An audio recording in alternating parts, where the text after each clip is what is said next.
Imagine an event so massive, it literally brings half the human race to a complete standstill. Every 4 years, we all tune in for the goals, the drama, and the sheer national pride of the World Cup. But behind the roaring crowds, there is a carefully calibrated, highly efficient business machine running the show. Today, we're stripping away the jerseys to look at the cold, hard mechanics of this global economic powerhouse. 4 billion! Let that number sink in for a second. In our modern era of super fragmented media, capturing a synchronized global audience like that is almost impossible. Yet this single tournament commands the attention of literally half the planet. And in the business world, there's an ironclad rule. Where massive global attention goes, billions of dollars quietly follow. Okay, let's dive into this billion-dollar question and follow the money. Because you really have to wonder, how exactly does a one-month soccer tournament generate revenue that rivals the GDP of small nations? You might think, oh, it's just a simple matter of selling tickets and merchandise, right? But the truth is far more strategic than that, and it begins entirely with capturing and controlling human attention.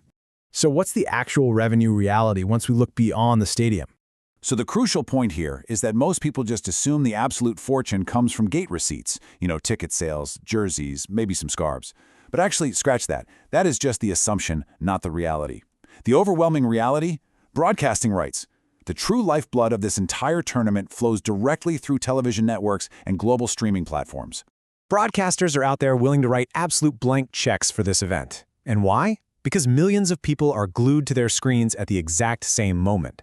For these networks, it is quite literally one of the most valuable audiences in the entire world. And since FIFA exclusively owns all the rights, they hold a total monopoly on that attention. Every single major network that wants a piece of this unprecedented global audience, they have absolutely no choice but to pay whatever toll FIFA demands. Now let's talk about the power of access, or what we can call the billboard effect. If you look around the perimeter of literally any World Cup game, you're going to see a very specific corporate ecosystem. From Adidas to Visa, these aren't just your standard sports sponsorships. As industry insiders know, they're not paying for a logo. They're paying for access to billions of viewers. It is a direct, unfiltered line straight to the entire world's consumer base. Now, the ground-level impact is definitely real. Millions of fans travel, they pack the stadiums, they buy those premium VIP experiences.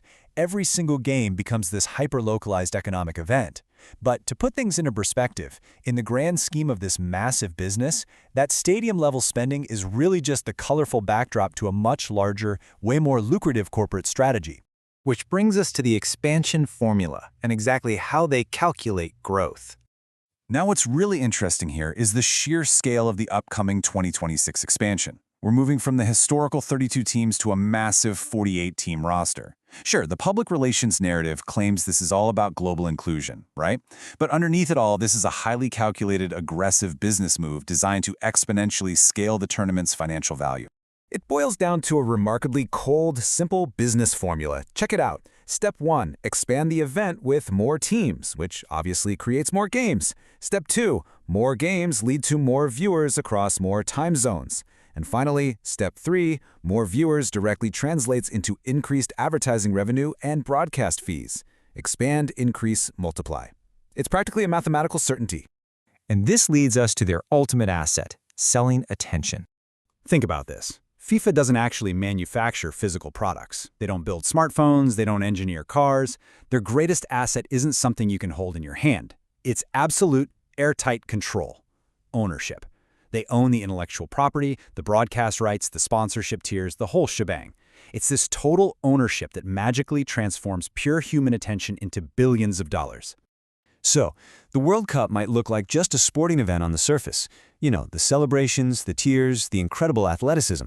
But behind those glorious moments lies an immaculate business machine powered by broadcasting monopolies and massive global demand. They have absolutely mastered the art of monetizing the human gaze. So the next time you stop whatever you're doing to watch a game, you've got to ask yourself, what is the true price of your global attention?